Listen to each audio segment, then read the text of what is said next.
But the cool thing is that I looked it up like probably 6 months or a year after I like officially named the business Moonflower. And there's some symbolism behind the actual flower because it only blooms at night. I thought that was very cool because it's like, it's my business started during the pandemic and I didn't have a job and it was like basically like a dark time. But then this business came out of it, which I don't know what would have happened otherwise. So welcome to the Coast Podcast. I'm Emily, a virtual assistant agency owner who left Amazon in 2019 to build my dream. And I'm Whitney, a freelance writer and communications consultant who never felt at home in a cube farm. We wanted to learn from people who paved their own ways like we did. So we created this podcast to talk to others who are brave enough to pick a different path. Creatives, entrepreneurs, people doing their careers and their lives their way. Join us as we make new friends, get inspired, and show you beautiful paths less traveled. Not every road leads to the coast, but the ones that do come with a great view.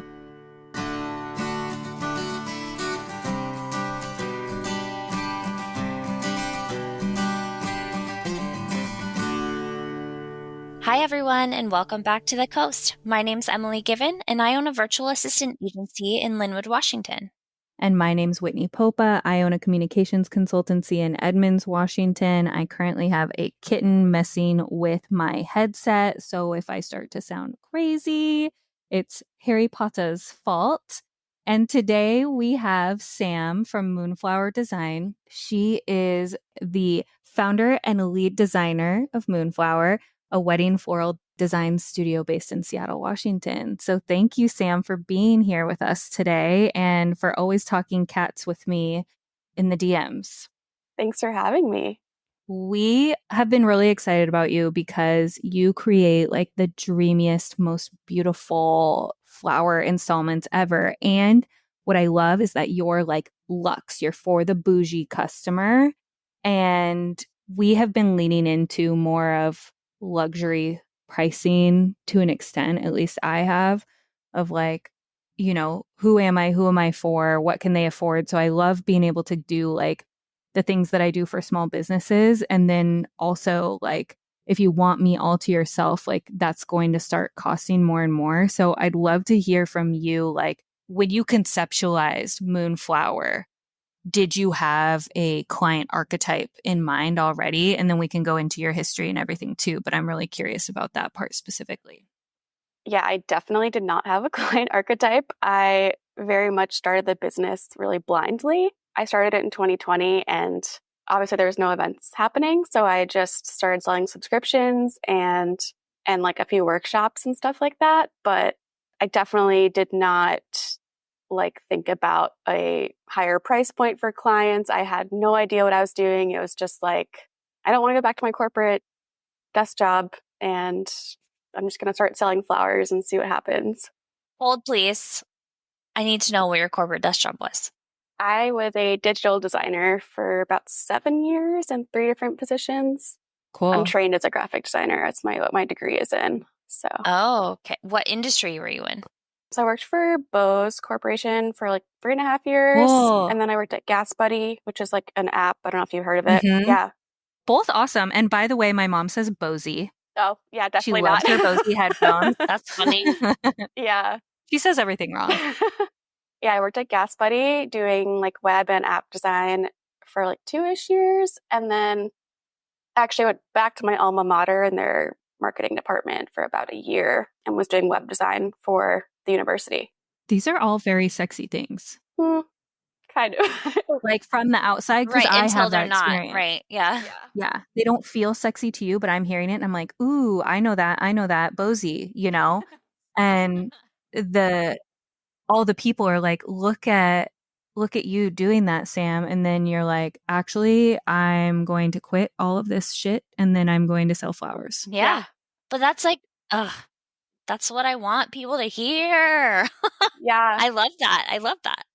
It was really interesting because so at Bose, like literally the best people in the world work there. Like I can't say that enough. It was like my family, but I was a contractor for 3.5 years and they were about to hire me at one point and then there was like hiring freeze.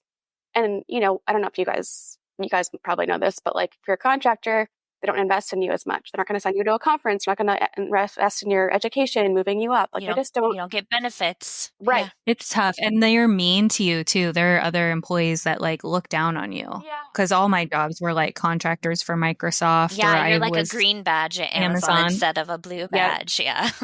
Yeah. I mean, I don't think I would say that was the case for me, but definitely the lack of benefits and yeah, like just lack of investment in general. So finally I had to just like leave that, even though it was like leaving my family basically. And then my only actual full-time job with benefits was at Gas Buddy. And then my job at Northeastern was also contract.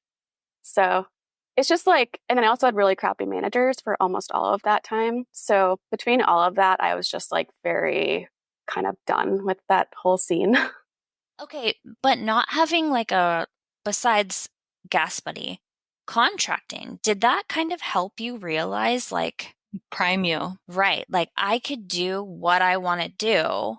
I don't know, because contracting was never a thing for me until I decided to look into freelancing, right? So it was like after I decided to quit, but like having that foundation, was that good for you to know that it was an option or just you just weren't there in your head yet?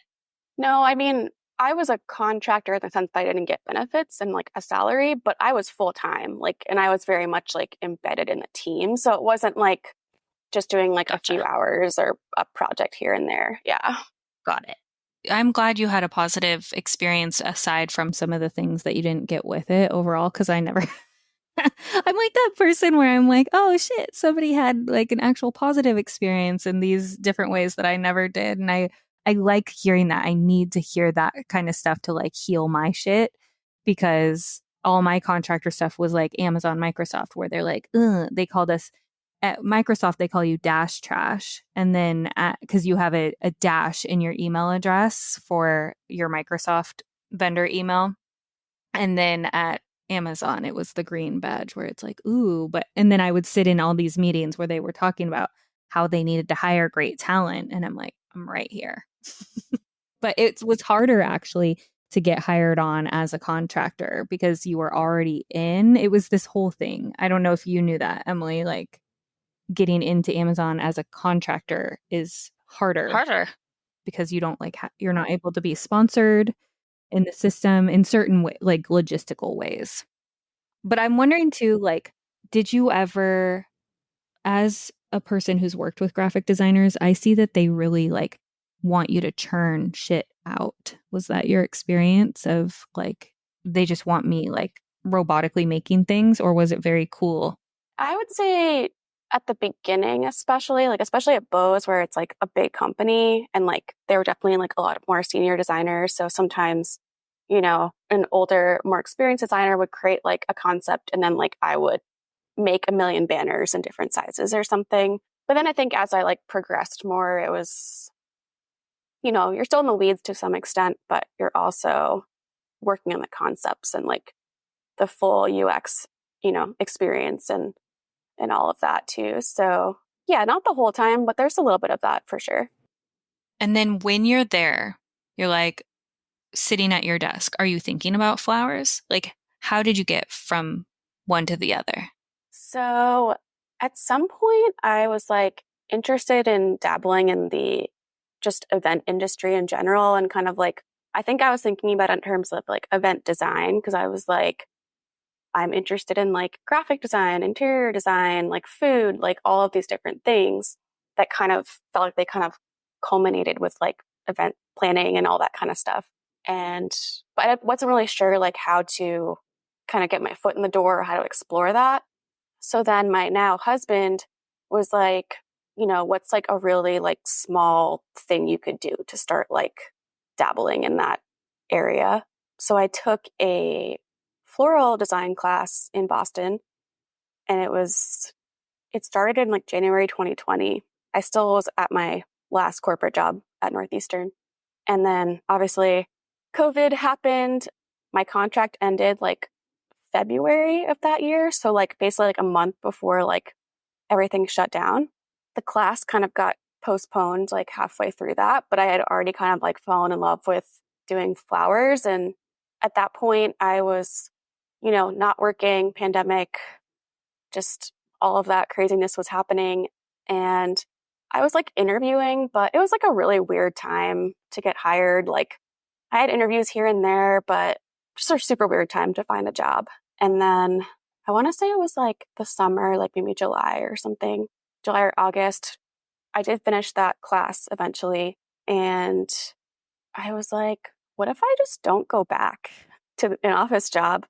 I think like part of me had always felt like I didn't want to be behind a computer like 24/7.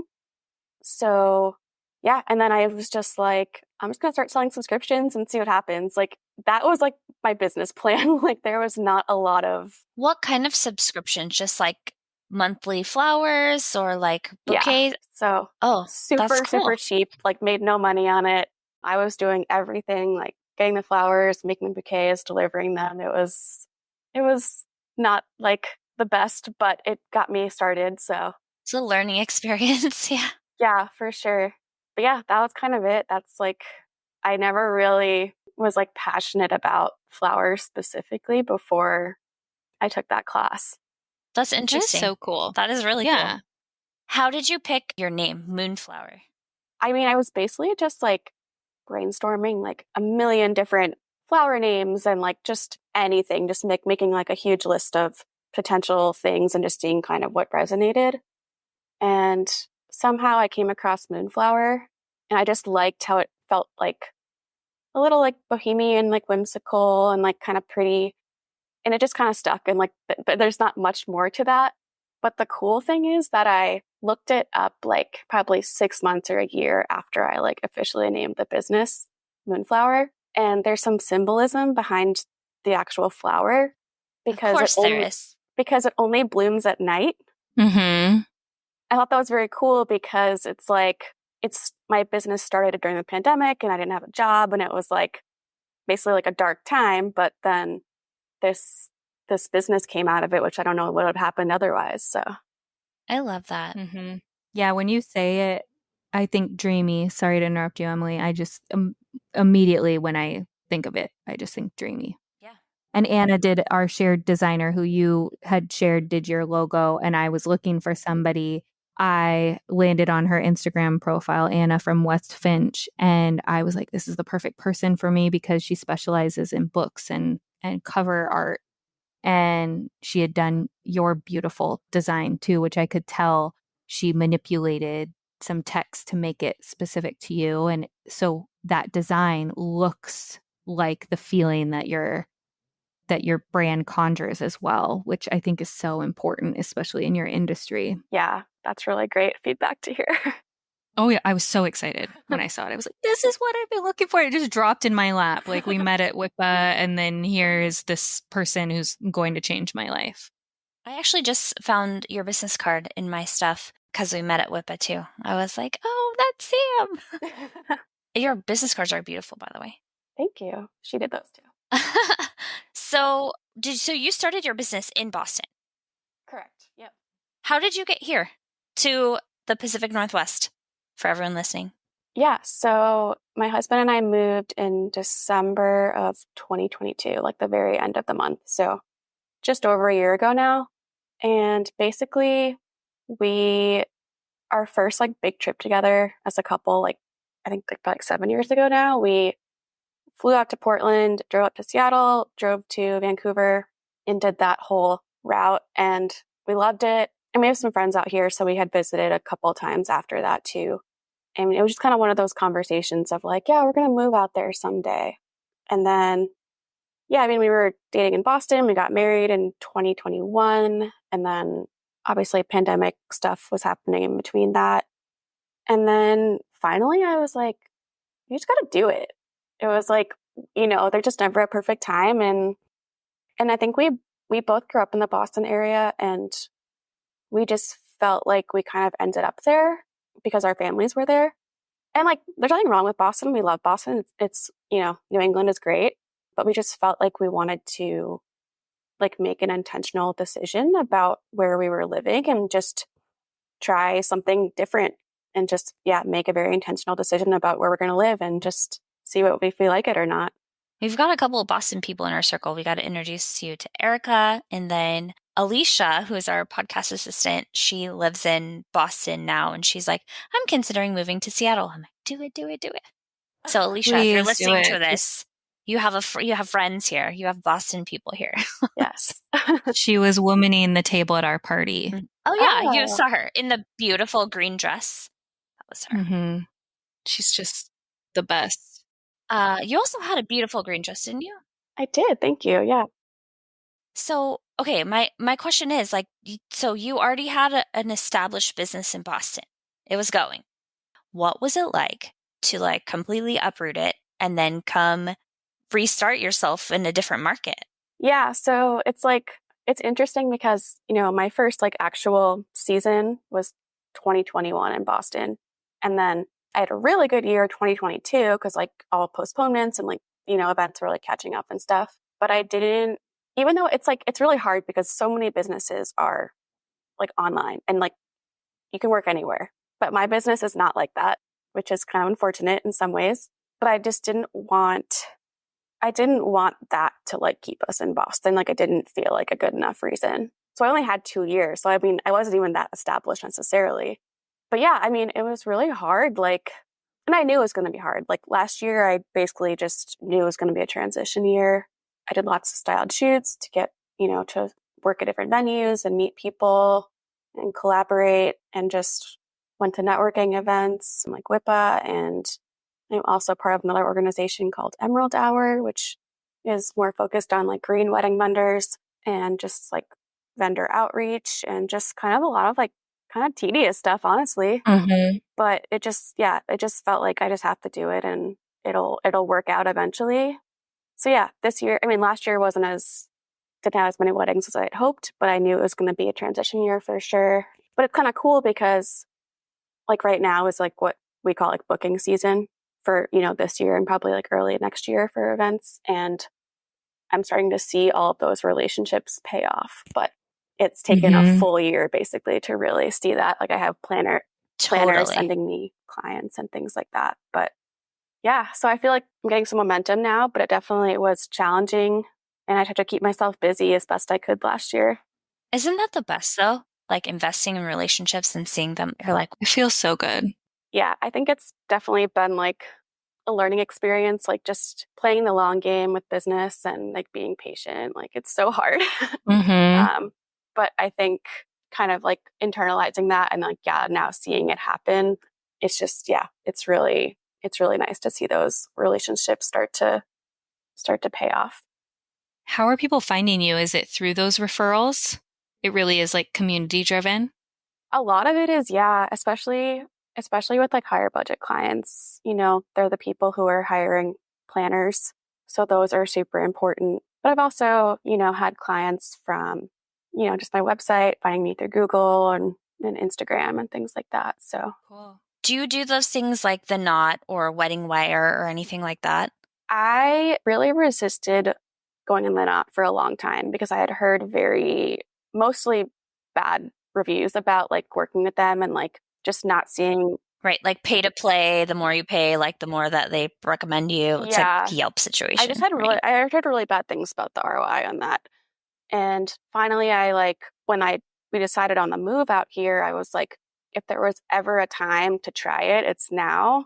So I think it was like July of 2022 to last summer. It was like a year contract. I think I got super lucky and booked like one or maybe two weddings that like, but like, and so it did.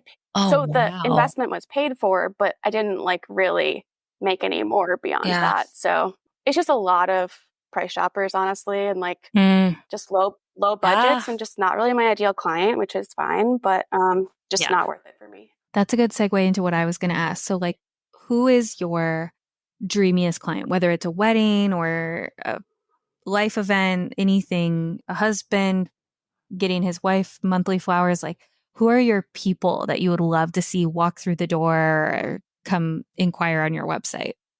Yeah. So, I mean, really just people who like actually really feel strongly about having flowers in their wedding. And like, I think a lot of people just like want to check the box off.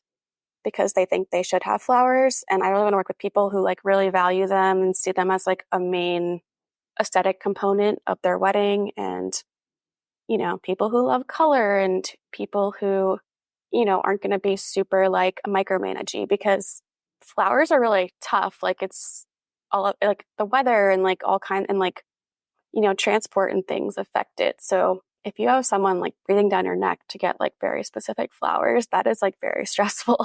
But yeah, and then also just like I actually just booked a couple that like I'm so excited about. They have like a small guest list and they really care about flowers, and they have like a very healthy budget for in proportion to their guest list. So we get to do some really cool things, and just really excited to work with them. So yeah.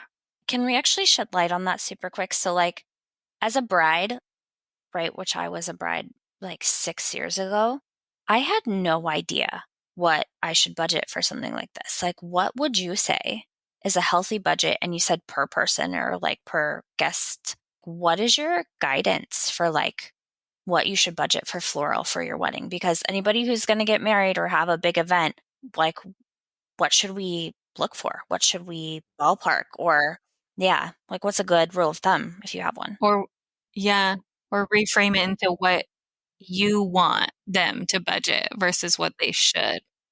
Yeah. I mean, it's really tough because like there's just so many factors. There's so many factors that go into it. Like, yeah, it's like you could spend $10,000 with 60 people or 150 guests, and it's like, do you have like 10 bridesmaids or like two? And like, there's a lot of factors. But all of that to say, I think like probably 10 to 20% of the budget. I mean, you can always go more, obviously, of your overall budget is kind of like a ballpark. Another kind of benchmark that I like to use is I would budget like $200 per sort of average size item. So if you're talking about a centerpiece or like a bouquet, an aisle arrangement or something, like kind of those like sort of medium size pieces, I would say. If you kind of calculate it that way, but then you're also going to have to buffer for like an installation is going to cost way more than that, or like your bridal bouquet is going to cost more than that. Like there's certain things that are inevitably going to cost more, or like a boutonniere is going to cost like way less than that. But as kind of like an average price point, I think that can be really helpful as well. I think it's really tough because most people are exposed to flowers in the grocery store. And I don't know if you guys know this, but they're loss leaders. What's that mean? So they get people in Mm-hmm. they get people in the door, but they're not making a profit on those items when they I sell didn't know them. that. So I can't even buy wholesale flowers for the prices that grocery stores are selling them for. Wow. Meaning they cost more at the wholesaler than they do at the grocery store. That's crazy. Yeah, dang. Yeah. So I can't compete with those prices, but that's what people are used to. So I think it really skews people's perspective on, just on what they cost. And then also really the thing is you're paying for a lot of labor too with wedding flowers. Like it's a ton of work from the planning perspective, planning and ordering and scheduling and all that kind of stuff. And then also like the week of the wedding, it's very labor intensive. So it's just that costs a lot of money too. Mm-hmm. Yeah. Well, I think that's really interesting that you say that, because like the grocery store flowers are like cheap and not, please don't be in the house. Oh my God, that was on camera. Sorry. Everyone, if you're listening, I have a puppy, a new puppy, and he was just like doing a cute little squat in the thing. So I was trying to, anyway, grocery store flowers. They're super cheap and not cute, but then like I was filling up on gas, and there was like a tent with people like with buckets of flowers, and they were literally making bouquets there. And I bought one because I deserve it. Mm-hmm. That's why. But like they're so gorgeous. You can buy yourself flowers, Emily. Hey, I've heard that song. But like, are those flowers? Those are like growers, or like how does that work? Like the people that are creating the bouquets like that with like the buckets of flowers, are those wholesalers, or they? Do you know? I don't know. No. I mean, I think I've seen someone at like a grocery Like what I'm store talking that does about? that. Yeah. Yeah, but I assume they're like from a local farm, but I actually don't really know the answer to that. Yeah. Okay. Because I'm like, Emily, I think they usually are. I've asked before because when I used to be social media managing and I would reach out to people proactively, I reached out to one of them at the farmer's market and was like, "Can I do your Instagram because you suck at it basically?" And they didn't want to afford my services and they had their own yeah. farm. That's why I thought it was so cool because I from the little that they had posted, I thought they had more story to tell. I was just wondering because like I would much rather support that person, and I don't know if that's like a good way of thinking because I'm like rather support that person than the grocery store, but I also want to make sure it's not like good. I don't know. They look beautiful, so I'm happy with them. It actually makes a lot of sense as to why my best friend got buckets and buckets of hydrangeas from the Wenatchee Safeway for her wedding. And we put things together on her wedding because she was like, this is the cheapest option. And she wasn't going cheap on her wedding, but there are certain places that you want to cut expenses. And that's what she chose as one of hers. When my sister was in college in Boston, her like college job was she went to Berklee College of Music, but she worked at like a florist and like learned kind of that stuff. So she kind of did her own wedding flowers too, which was really it's definitely a unique skill. I'm like I'm one of the people that I fill the vase and then I don't even take off the rubber bands. I'm just like stick it right in. I'm like, nope, I don't want to mess with it. So I'm very flower illiterate, but I think that what you do is like amazingly. It's so talented. Like I love it. It's art. It is art. I don't know, Sam, if you've ever been to Vancouver during the winter, but they have Vancouver, Canada, they have a whole installment that they do downtown of different florists making these amazing floral situations that are so cool to witness and just gawk at, that I'm sure would get you very excited if you haven't seen them already. Did you do your own flowers? Because you said you got married after you already had your business. I did, Okay, yeah. I would think so. Was that really stressful? It was kind of crazy. Like, like even more than just like, yeah, it's a lot of work. So I was supposed to we got married in New Hampshire at a family property because it was still COVID. So we wanted to do it like outside in a tent. So we kind of had some control over the situation. And I was going to use a flower farmer up near where we were getting married. And then like a month before the wedding, she was like, yeah, I'm not going to really have much for you. So then I had to like redo my flower order with some wholesalers in Boston, which is like a whole different thing. Like the flowers you get at a farm versus like a wholesaler are usually pretty different. And so I had to redo that. And then I also had ordered garden roses from Grace Rose Farm out in California, if you guys have heard of them. And the shipping got messed up. And so I had 160 garden roses sent to Philadelphia, and I got like 20 roses sent to New Hampshire. Oh, geez. Did you get your money back? I did. I kind of had to fight for it a little bit, but yeah. That's ridiculous. It was crazy. And then my dad and I drove like an hour and a half to the nearest wholesaler on Thursday morning before our Saturday wedding to just like hopefully find flowers that worked. So yeah, it was crazy. Don't recommend it. Oh my gosh. But you got it done. I'm sure the photos are beautiful. What is your favorite type of installment? Like, do you love like an arch moment? I guess it depends on the wedding, but like in my mind, I'm thinking a lot of the photographers who either are at weddings or do styled shoots at my client on San Juan Island, they always make a really beautiful installment on like the getaway canoe, which I love so much and people love on our social media when I post them. So like, have you done anything super memorable or niche like that? I mean, I do love doing installations. Like, it's just, I think I like working in like a larger format. Like you're just making a really big statement with, larger designs for the most part. And I just prefer to kind of like work a little more fast and loose and in that respect. But I'm trying to think of like a canoe-like situation. The client I was telling you about that I just booked, they have like a getaway car that we're going to put flowers like in like behind the seats, which will be really fun. So I'm excited about that. Cute. Yeah. Fast and loose with flowers is not something I've ever considered. And I want fast and loose flowers. I love that. my husband and I are celebrating our 10-year anniversary this year, and I did dabble in the idea of, do I want a party? And I would like, especially given my focus on all things wealth and money right now, I think I want to save the big party until I really do it with enough, mostly time, but also resources that I would want to put into it. In my dream, though, we will have the long dinner table in one of our backyards with just the most epic, like drapey. And you post these on your Instagram sometimes too, of just the long flowers. Like that is what I want. That is going to happen for me. Probably not this year because I want to invest our time and money differently, I think. But it's on my inner vision board, it's on my Pinterest, it's everywhere. I I love love it. that. How do you make that? Is that like a fish Chicken wire? wire? What am I saying? Yeah, fishing Chicken wire. line. Oh, it is? Yeah, because remember that's what Megan did in our bowls at the party. It was like the green chicken wire, but like it's so cool. I didn't Yeah. even know that was a thing. How do you feel about floral foam?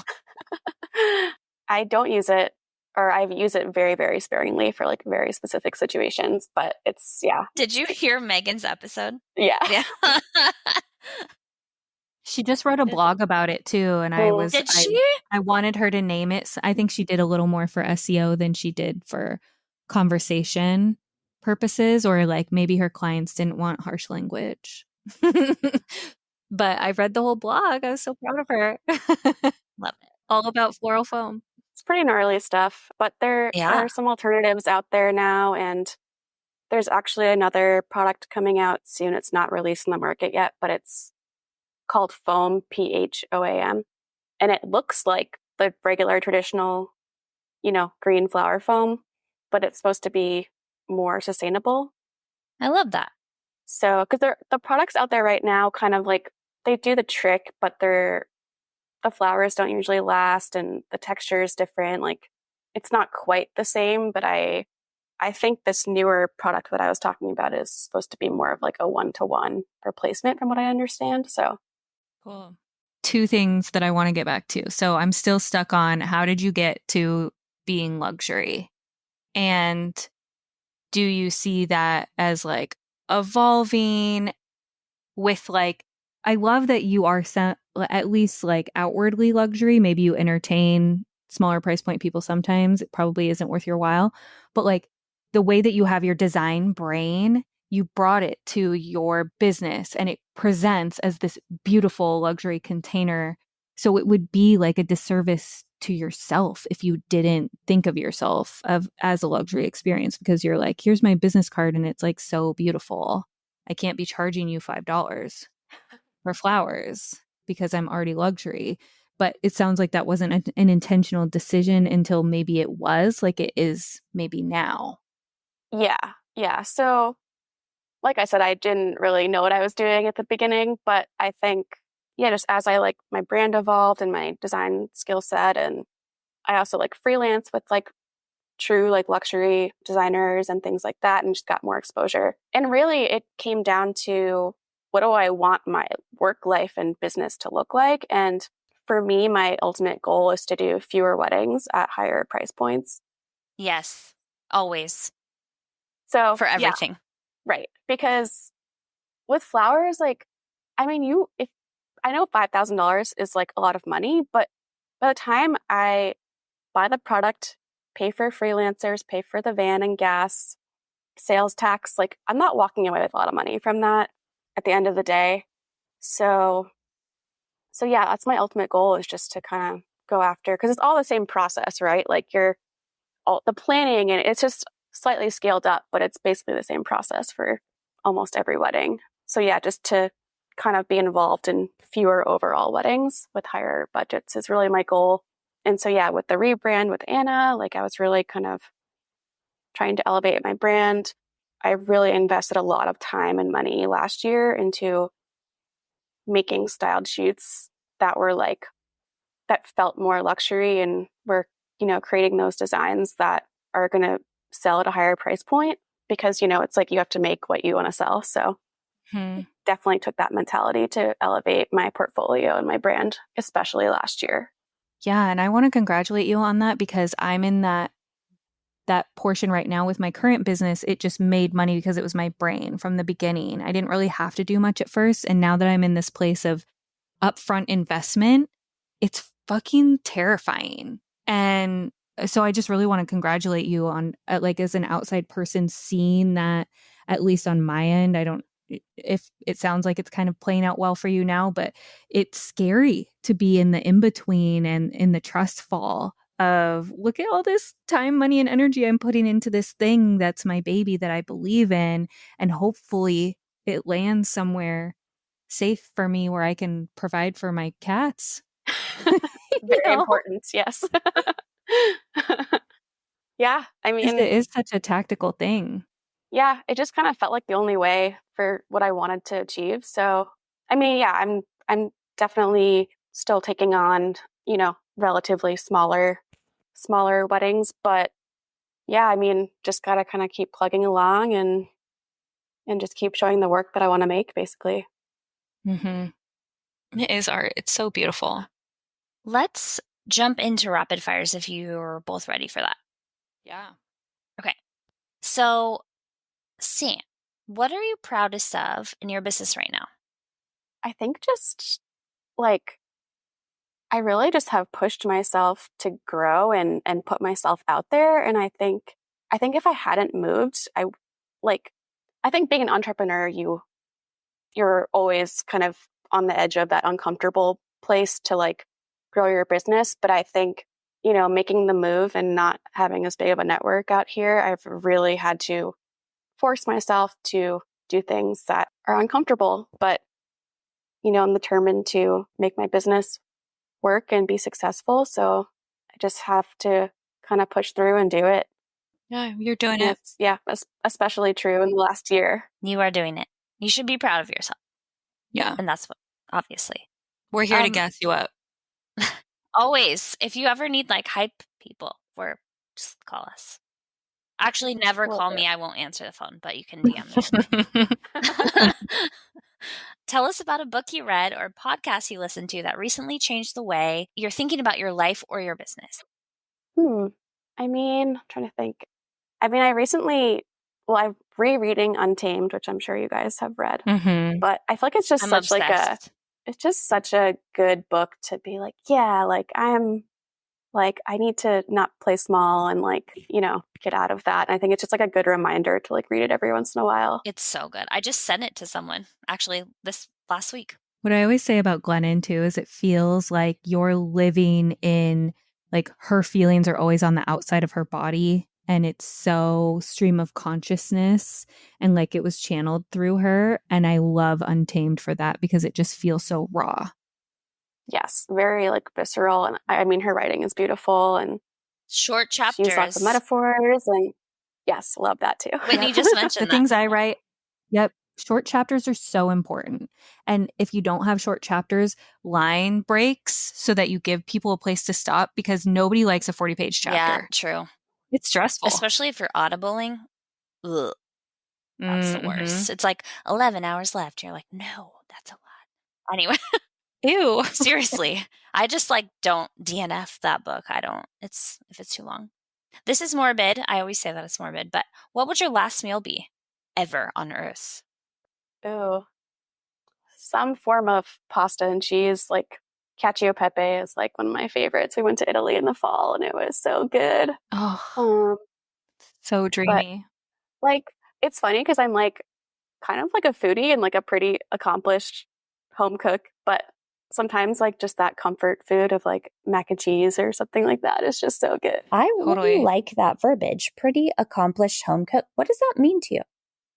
Like I'm pretty capable. Like I have, not so much anymore because I'm more focused on my business, but I feel like I'm above average. I'll experiment. I'll try like different recipes and things. She can throw down in the kitchen, Emily. No, I love confidence. Like I don't really hear that, Like, yeah, I cook or like I just really like that. I'm going to start saying that about myself too. And my interpretation of it, whether it's right or wrong, Sam, this is how I'm thinking about it, is like you're like my husband, where you open the fridge and you have a plan. Yeah, I can do that sometimes. I cannot do that. I can do it too, Yeah, but it stresses me out. Like I need to sit and like plan and then up and like have an idea of what. It's just mental load more than skill, I think. Yeah. Anyway, I'm obsessed with that answer. What's the best business purchase in the last 6 months that you've made under $100? Oh man. I feel like I'm always buying something for the business. Yeah, I bought a camera, but that was definitely more than $100. That's okay. That's okay. People cheat. Yeah, yeah. It's your rules. I finally bought I had one a long time ago, but I'm sure my iPhone's better than it now. But I have like the, proper camera for taking photos of my work, which is nice. And it was like silly too, because I bought a really nice hand painted backdrop last year, and I was like still taking iPhone photos. And finally, I was like, all right, I need to do this to just elevate photos of my work. Gosh, you are so impressive. Like the amount of investment. Well, you're dabbling in photography too? I wouldn't say that. I did take some classes way back, but she's like, I'm a florist. Yeah. I'm a graphic designer. It's I love cool. It. Sam Wyllie, I love this. What is something that's lighting you up lately? Really just like connecting with clients that are like, that just really love flowers and just really like want to invest and really care. And they're not just checking off the box because like it's inquiry season, like I was saying. So just like connecting with people like that has been really cool. And it's kind of like I love cooking for other people. I don't really care about cooking for myself. I'll be like, whatever, I'll just find something. And it's almost like a similar thing, like almost like a love language of like I'm making art for them and like giving that to them on their special day. And it's kind of like a similar thing in terms of like cooking, where you're like, giving that experience to someone. Yeah. I love that. It is such a piece of your soul. It is. And especially a gift with cooking. Mm-hmm. But also with like your art, and I think that's really important as an entrepreneur too. You have to be really invested in what you're providing to people. Like your heart has to be in it, or else you're not going to stand out, and you're just going to be part of I think that's really what makes you stand out, is people can tell the service providers who do it for money, and they can tell the service providers who do it because their heart's in it.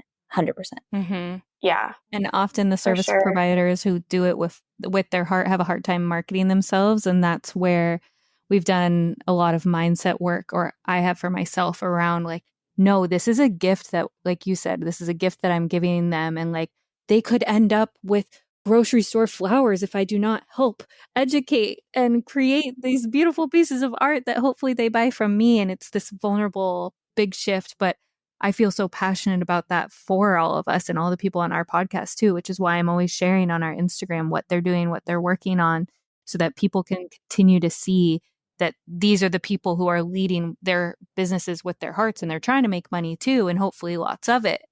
But I want to be that little encourager and little cheerleader on the side too, being like, you got this. I shared about you. No, you share about you. Yeah. No, I think it's super important. And for sure. Okay, finally, the last question we have for you today. What is one life experience that everyone should have? This one's pretty easy. So one of like my best, most memorable travel experiences was, I don't know how long ago it was, we were in Switzerland, and my husband and I, we paraglided down from like a mountain and like down into the valley in like rural Switzerland. Oh my gosh. It was like so scary to think about, but then once you were like up there, it was like so peaceful and beautiful and so cool. And just like anytime I ever hear anyone's going to Switzerland, I'm like, you must do this. Switzerland and paragliding. Those two things combined. Both, or just do they have to be combined? They don't have to, but it was pretty cool if you do paragliding in Switzerland.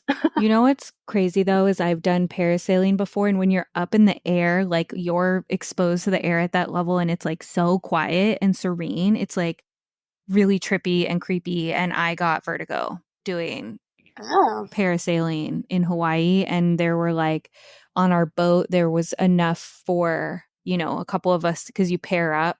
Somebody didn't have a pair, and so one of us had to go again with them. And I was like, for a person, I love ziplining and doing all of that stuff, cliff jumping, done a bunch of that in Idaho. But for whatever reason, I got so tripped out with paragliding because it was a little too silent and creepy and just hangy that my mom and I were on the boat together in Maui, and she was so eager to raise her hand. I was like, great, because I don't have to. And I was surprised that she was really excited to do it. And I don't do things like that. I don't know. Yeah, I'm not going to jump out of a plane. I'm not going to bungee jump. Never. I could maybe be convinced to paraglide, but it's a little scary. It would make me feel like a pterodactyl. I went soaring over California. Oh, I did that too. Does that count? If you want it to count, you can yes. count it because it's your goal. That's the bravery. That's the bravery it's my bravery limit right there. That was scary enough. I almost didn't get on that ride. I was so scared, but I did. Anyway, I'm a big wiener. Seriously. Sam, where can people find you online? At Moonflower Design Co. on Instagram. And then my website is just moonflower.design, no .com. One last thing for me. You have a storefront or like a studio I have a studio that people can pick up from. To me, that's a brick and mortar. Where's your studio? That's cool. First Hill area. We're kind of like between some neighborhoods in central Seattle. But yeah, we live in a townhouse and the bottom floor is like a commercial space. So I could have a storefront, but I'm not really doing retail. Yeah, I have like my, logo on the window and stuff like that. So that's so cool. Mm-hmm. It's really, really nice to have like proper studio space. I love that. And you have your sign. I do. Yeah. Yeah. So if I'm walking by on First Hill, I'm like, oh my God, cute. What is this? I'm going to look it up. And I'm engaged or doing my anniversary party. Yeah. Definitely felt like it was worth investing in that just to have some of the visibility at least. Totally. Next, she's going to have a sandwich board. I love it. Thanks for your time, Sam. And your business is so cool. And I think you're going to be so inspirational for our audience too, just in like, I just decided and here we are. And I had to invest and it was fucking scary. And also, I'm still here and I'm still working and it's paying off. Yeah, absolutely. Thanks for having me. Thank you so much for being here. And let's schedule something social soon. Yes, that would be really fun. Yeah. Thanks everyone for joining us on this episode of The Coast. We will see you next time. Bye. Bye.